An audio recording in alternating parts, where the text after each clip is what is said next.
Hey guys, welcome back to the channel. Iron Card Gaming here, and today I'm bringing you guys my Armed Dragon Thunder deck profile. Basically, I fell in love with this deck with the original deck. My next video will be me posting the original Armed Dragon deck. So hope you guys like it. This deck means a lot to me. I stopped playing Yu-Gi-Oh at the start of 5Ds, so I've watched Armed Dragon all throughout GX. Love this deck, love the revamp. You know, anybody who sleeps on this deck, you're going to be in for a world of hurt. Without further ado, let's get into it.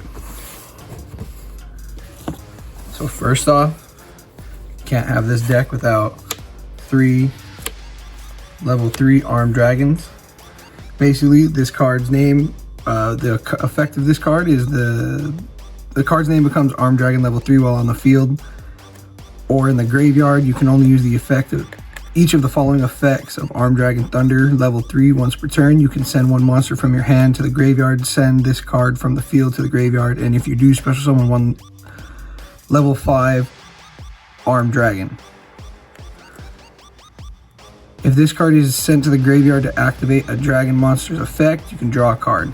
So not only does it give you a +1, you get to bring out the next biggest dragon, which is Armed Dragon level 5. And then I play 3 Armed Dragon level 5s. Basically, his effect is the same thing. His name becomes Armed Dragon level 5 on the field or in the graveyard. You can only use one of these effects once per turn. If you discard a card and send him to the graveyard, you can special summon one Armed Dragon level 7 or lower from your hand or deck. If this card was sent to the graveyard to activate a dragon monster's effect, you can add one level 5 or higher wind dragon monster from your deck. So the second effect changes from drawing a card to you can add a level 5 or higher wind dragon monster. Level 3s was you can draw a card. This one specifically tells you what you can search and add to your hand. Then I play 3 Armed Dragon level 7s or Armed Dragon Thunder level 7s.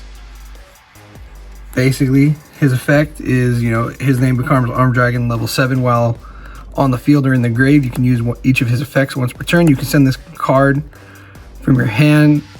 You can send one monster from your hand to the graveyard. Send this card from the field to the graveyard, and you can do special summon one level 10 or lower Armed Dragon monster. So the original Armed Dragons basically would stop here at 7, and then you would have to draw 10 and then special summon off your level 7. The new one now allows you to special summon him for, you know, basically from your deck. A lot of people don't like the discard effect, but hey, you know what? You can basically combo off a lot harder and a lot easier if you're able to, you know, just get the right hand. You can instantly go into your level 10 on your first turn with no problems. So his second effect is if it is sent from your hand or deck, if this card is sent to the graveyard to activate a dragon monster's effect, you can add one Armed Dragon card from your deck to your hand. Now, this is the second effect. Instead of searching at level 5 or higher, you now get to search any card that says Armed Dragon. That's a massive perk. You can search your traps, your spells, you can search anything. And then a big boss monster of the deck is your Armed Dragon Thunder level 10. Basically, his effect is it gains the following effects based off its attack. +1, it names become Armed Dragon level 10. +10, control of this control of it cannot switch. 100+ cannot be destroyed by battle. 1000+ once per turn during your once per opponent's turn. Quick effect, you can send one card from your hand to the graveyard, then target one other card on the field and destroy it. And if you do, this card gains 1000 attack. So originally you could discard, I believe it was either a monster or a card from your hand and destroy everything on the field. But this time it allows you to destroy just one card on the field, which, you know, depending on that card, it can be really good. And as a bonus, you jump him to 4,000. Now, the 10,000 attack, you might not always get into this combo, this part of the monster, but if you do, 10,000 plus, once per turn, you can destroy all monsters on the field. That even though that is the harder part to do, like its old effect, if you're able to not only get 10,000 plus attack, and you pop his effect, and your opponent has nothing to counter, that's game. So, you know, this card's pretty much a beast. Like I said, I love the new Armed Dragon decks. They're one of my favorite decks from old school Yu-Gi-Oh! GX era. Then I play one Armed Dragon level 10 white. Basically cannot be normal summon / set, must be special summon from by its own effect. You can banish one Armed Dragon monster from your field and or graveyard whose total levels equal 10, special summon this card from your hand. Then you can add one white veil from your deck to your hand. You can only use the effect of Armed Dragon 10 white once per turn. You take no effect damage at the start of the damage step. If this card attacks, you can destroy one card on the field. So it's a 3,000 beater, adds white veil to your hand, and then at the start of the damage step, you can destroy one. If this card attacks, you can destroy one card on the field. So not only will you be able to beat over an opponent's card, you can also destroy another one. That's a massive perk. The cards are really good. Then, I know you guys are probably gonna be like, what the heck is this? You know, I play Artifact Scythe. We all know what Artifact Scythe does. If you don't, Artifact Scythe is you can set this card from your hand to your spell and trap zone as a spell. During your opponent's turn, if this card is sent, if this set card is in your spell and trap card zone, is destroyed and sent to your graveyard, special summon it. If this card is special summoned during your opponent's turn, your opponent cannot special summon monsters from the extra deck for the rest of that turn. So, basically, the reason I'm running this is, let's say your opponent, you know, pulls impermanence or whatever, and they want it, not impermanence, just any card that destroys back row, you know, and let's say they send this card to the graveyard. Once it hits grave, you pop its effect, and now you've just locked your opponent out from getting anything on the board out of their extra deck, which with most decks, that's gonna, you know, that's gonna hurt, especially on your turn, especially if they know you're playing Armed Dragons. They're gonna be panicking, they're gonna try and figure out how to get around it. But, you know, basically with this card, you can't. So the way I built my Armed Dragon deck is to lock my opponent out completely and shut them out to where, you know, if I shut them out for their turn, on my next turn, I'm going to win. Then, to help turbo out Armed Dragons, I play 3 Artillery Catapult Turtles. Basically, what this card is, you contribute 1 monster, special summon 1 Gaia the Fierce Knight monster, or 1 level 5 dragon monster from your hand or deck. You can only use the effect of Catapult Turtle once. So let's say you summon Catapult Turtle, go into your Armed Dragon level 5, activate his effect, and let's say you have an Armed Dragon, another Armed Dragon level 5 in your field or in your hand. You basically would send Armed Dragon level 5 from your hand to the graveyard, and since he was used to activate the effect, you add the level 10 to your hand, then you go into your level 7, and then basically from your level 7 you go into your 10. This card basically is your combo starter, your main combo piece for your deck. If you open this and you have, you know, Lightning Storm or Infinite Impermanence in your hand as well, you know, that's basically going to give you game. You're going to shut your opponent out, and you're just going to win, hands down. Then I play 2 Barrier Statues of the Stormwind. I know this is a weird way to play Armed Dragons, but, you know, if you take a look at all your Armed Dragons, you know, level 3s, wind. Level 5s, wind. Level 7s, wind. Your big boss monster level 10 is a wind. Basically, the reason I run this is if you can get this on the field and keep it on the field for your turn. Basically, if you open this, you set this, your opponent can no longer special summon monsters. Now, yes, it's an easy 1,000 to beat over, but if you get the cards I'm playing in my extra deck out onto the field and get this bad boy on the field and protect it, you know, that alone is going to be game. You're going to lock your opponent out. You're going to protect your barrier statue. They're not going to be able to special summon anything. You know, you're going to lock them out pretty well. So I'm basically playing off the stats and locking out your opponent. I'm basically playing off the type of monsters, the wind monsters, and locking my opponent out of their extra deck. And then just for basic hand traps, I run 3 Ash Blossoms. That takes care of the monsters. Let's get into the spells. So for spells, I'm running 3 Armed Dragon Flash. Basically what Armed Dragon Flash does is special summon 1 level 3 Armed Dragon monster from your deck in defense position. You can only activate the effect of Armed Dragon Flash once per turn. Basically, it's just a good way to combo start. You get level 3 out, and depending on what cards you have in your hand, you can start comboing out. If not, go into your extra deck. Then I play 2 Armed Dragon Blitz. I wish these would have looked dope as either an ultimate rare or a secret rare. Hate that they're commons. Hopefully they get a rarity upgrade in the future. But basically, Armed Dragon Blitz. Target an Armed Dragon monster your opponent controls. Take 1 monster with the same name from your deck and your graveyard. Either add it to your hand or special summon it. Ignore its summoning conditions, but it cannot attack directly. You can only activate Armed Dragon Blitz.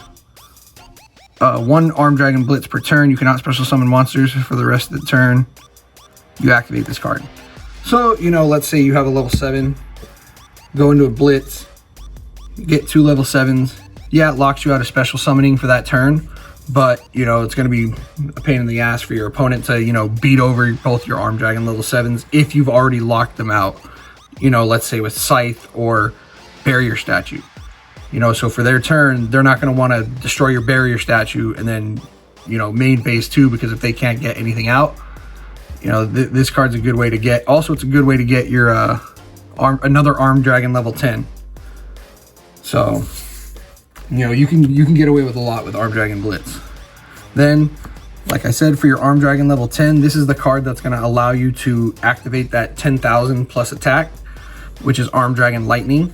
Basically, if an Armed Dragon monster you control would be destroyed by a card effect, you can set this card. You can send this card to the graveyard instead. You can target 1 Armed Dragon monster you control, then activate one of these effects. It gains attack equal to its level times 100, even if the card leaves the field. Add 1 Armed Dragon monster with an equal or lower level than it from your graveyard to your hand. You can only activate the effect once per turn. One of these effects once per turn. So basically, you would attach Armed Dragon Lightning to your Armed Dragon level 10 and jump him up to 13,000, and then at that point you can activate his effect and wipe the field, wipe your opponent's field. So it's like I said, you're hardly ever going to get it. Since I've made the deck, I haven't used that card that much, but when I do use it, it's basically a one-shot. And then, since we play the Armed Dragon White, I play 1 White Veil. Basically, when you get White Veil, you're going to equip it to your Armed Dragon level 10 White. And what White Veil does is when the equipped monster battles your opponent, cannot activate any spell or trap cards until the end of the damage step. When an attack is declared involving the equipped monster, face-up spell and trap cards your opponent controls have their effects negated until the end of the damage step, even if this card leaves the field. So not only does it negate spells and traps, even after this card leaves the field, those cards cannot trigger until after the damage step. This card's extremely broken. if you use it in the right way. So like I said, even if it leaves the field, when the equipped monster destroys an opponent's monster by battle, you can destroy all spell and trap cards your opponent controls. That's nuts. Not only does it negate your opponent's spells and traps, even if this card leaves the field, but if you destroy your opponent's monster, you get to wipe their entire back row. That's just crowd control. You're basically controlling the whole board with just one card. When the face-up card in a player spell and trap zone leaves the field, that player takes 3,000 damage. That is the only downside, that you take 3,000 damage if your opponent destroys this card. But like I said, if you can get back row control with this card and with the monsters in your monster zone, you shouldn't have to worry about that 3,000. To me, I think this card is well worth the risk. Then I play two Dark Ruler No More. Basically, the reason I play this card is when it's my turn, if I have combo, I want to be able to, or if I think I have game with what I have in my hand, I'm going to pop Dark Ruler No More. I've been thinking about bumping this to 3, but with 2, I see a lot of consistency. I can always, most of the time when I do go for game, I have this card in my hand. So I'll basically pop Dark Ruler No More, negate my opponent's effects. And then, at that point, I'll just combo up into my Armed Dragons.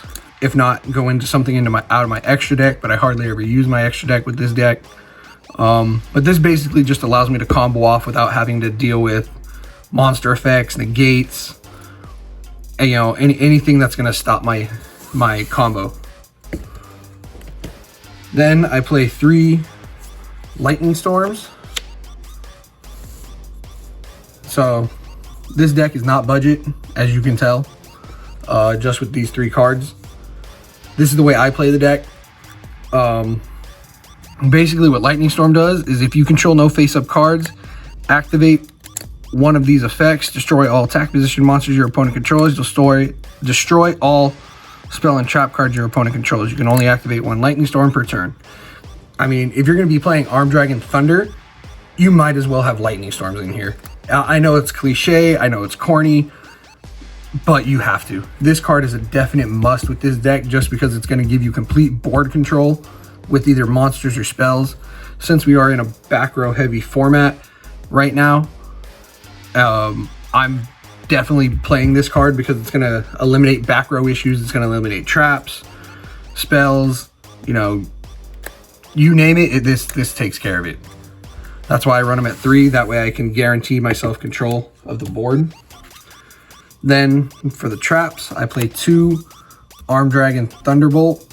Basically what Armed Dragon Thunderbolt does, target 1 Armed Dragon monster you control. It gains 1,000 attack for each Armed Dragon monster in your graveyard with an equal or lower level than it, and with different names from each other.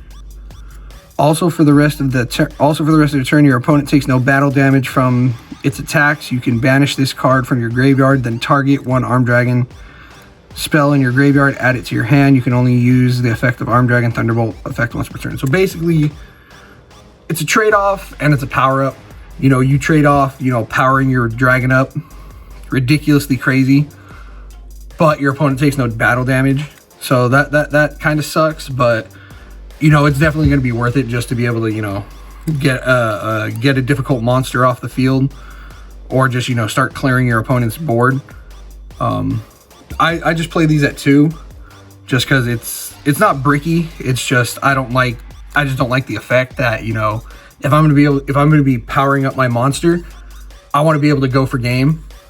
That's the only other reason I don't play Dark Ruler No More at more than 2 is because if you pop Dark Ruler No More, your opponent takes no battle damage.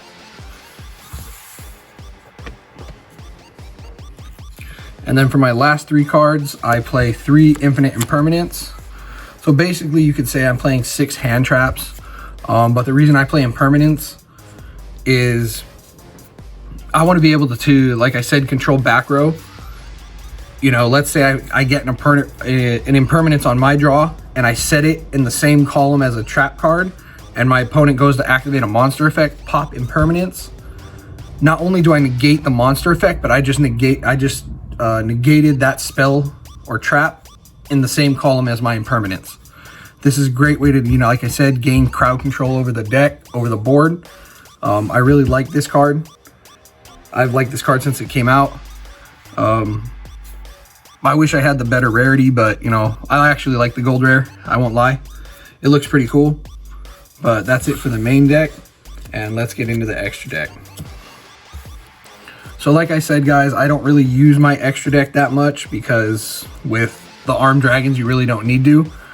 But for, you know, I play one Sky Palace just because, you know, 2 level 10s, I got 3 of them. Basically with Sky Palace, you can detach a material from this card, target one card your opponent controls, destroy that target, and if you do inflict 1,000 damage to your opponent, you can only use the effect of Sky Palace once per turn. Cannot attack the turn you activate this effect. Seems to be a lot of consistency with that effect. You know, hey, you get to destroy something, but you can't attack.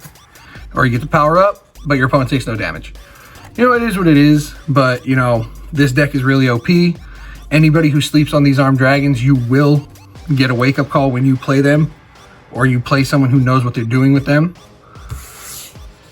Then for my rank 7s, I'm playing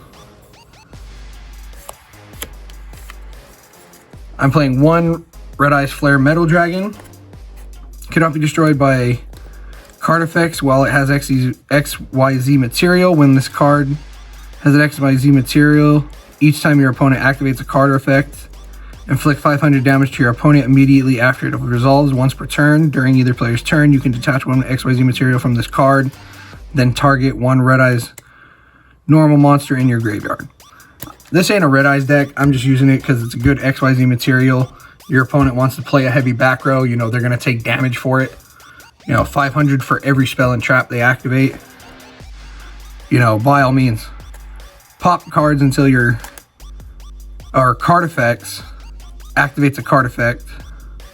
A card or effect, I mean. So, hey, you want to go pop cards? Go for it. You're going to be taking 500 damage for each one. My next level 7 is my Armed Dragon, Dark Armed, the Dragon of Annihilation. Basically, 2+ level 7 monsters. Once per turn, if you have exactly 5 darks in your graveyard, you can also XYZ summon Dark Armed, the Dragon of Annihilation, by using one of the level 5s. Obviously, you don't have any darks, or I don't think I have 5, but I think I have like 2 or 3. But you're basically going to use 2 of your Armed Dragon level 7s, and you know, with Armed Dragon Flash, you'll be able to recycle. With some of the spell cards from Armed Dragons, you'll be able to recycle your monsters pretty easily. So by using level 5s, you can detach material from this card, then target one card your opponent controls, destroy it, then banish one card from your graveyard. Also, this card cannot attack for the rest of the turn. Like I said, you get to do this, but you don't get to attack. It is what it is. It's a good 28k beater. It's just as strong as your Armed Dragon level 7. It's at 2800.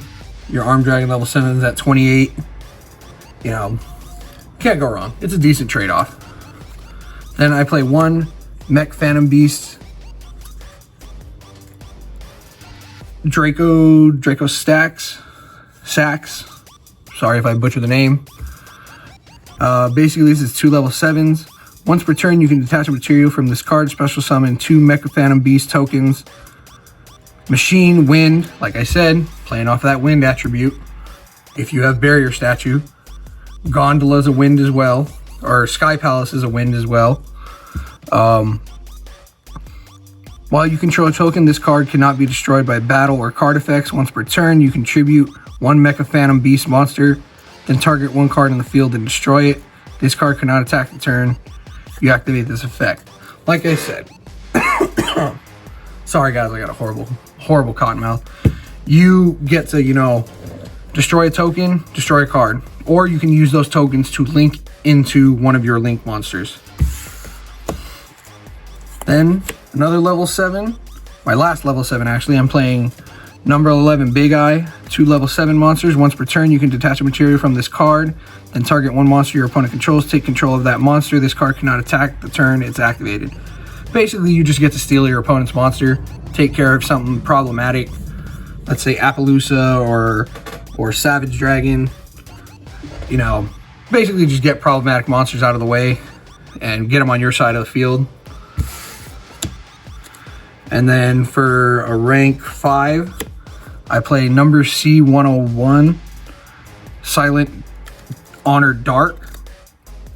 And his effect is once per turn, you can target one special summon monster your opponent controls, attach it to this card as a material. When this card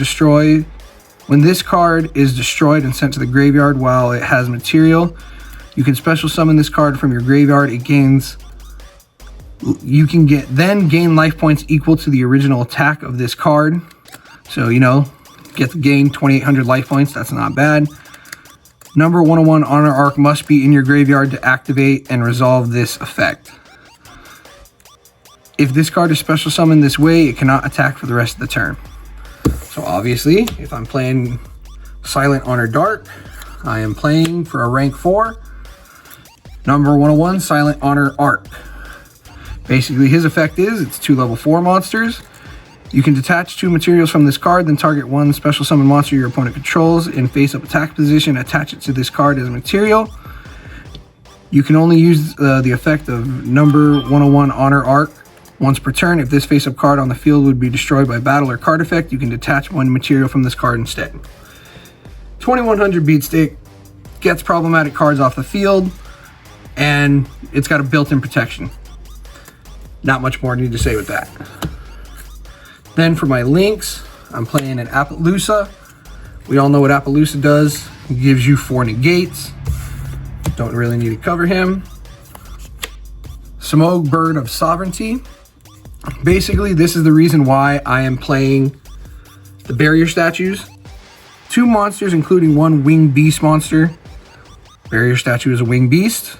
Cannot be used as link material. Your opponent cannot target this card or any winged beast monsters this card points to with card effects. If this card would be destroyed by battle, you can destroy 1 other Smough card you control instead. During the end phase of this turn, you can special summon 1 winged beast monster from your hand or deck with a level equal or lower than the total number of monsters used to number of unused spells or traps on the field. So basically, let's say you have 2 spell and traps, your opponent has 2. You can basically go into your barrier statue at the end of your turn, stick him in a link, in one of those link arrows, in one of those zones that this card points to. You've now just protected your barrier statue from at least getting destroyed by card effects. So let's say your opponent has nothing but combo pieces and they don't have something strong enough to beat over your barrier statue, which I highly doubt they wouldn't. But at least this gives you some protection for your barrier statue. That's the reason I play Smough, is just to get my barrier statue out.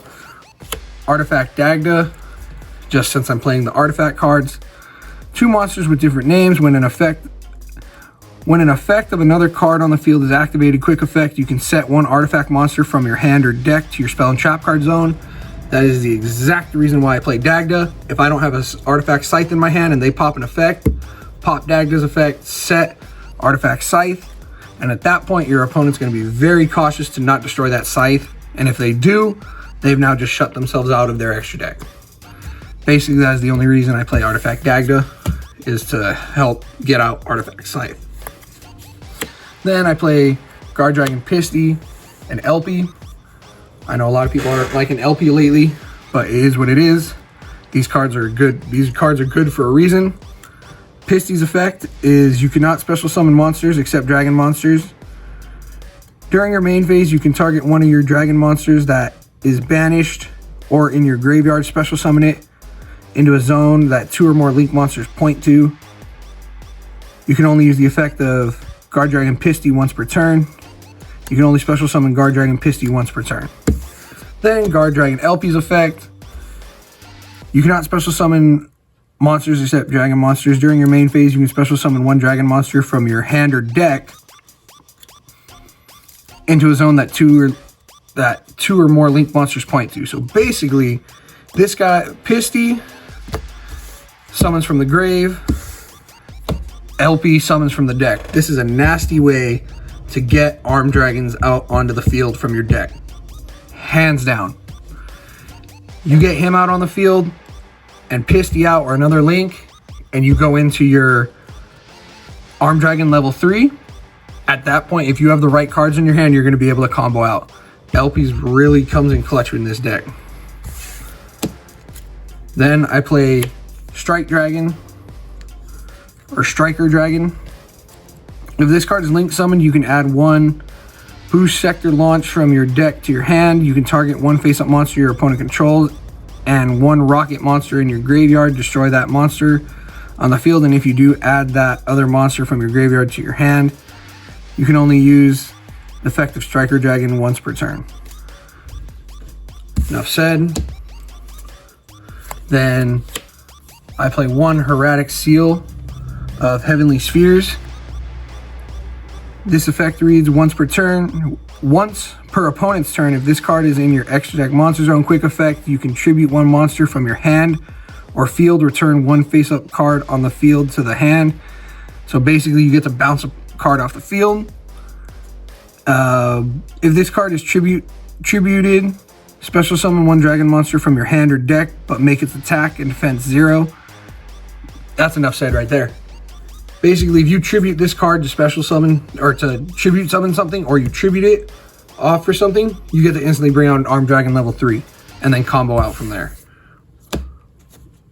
And then just for field protection, you know, if you get nothing, if you just get a completely brick hand, which with this deck you really can't, you got Elite Karibo. So that's it, guys. I hope you guys enjoyed the deck profile. Don't forget to like, comment, subscribe. Hit that notification bell to stay up to date. Follow me on Instagram at IronCardYGO. And I hope you guys enjoy the rest of your day.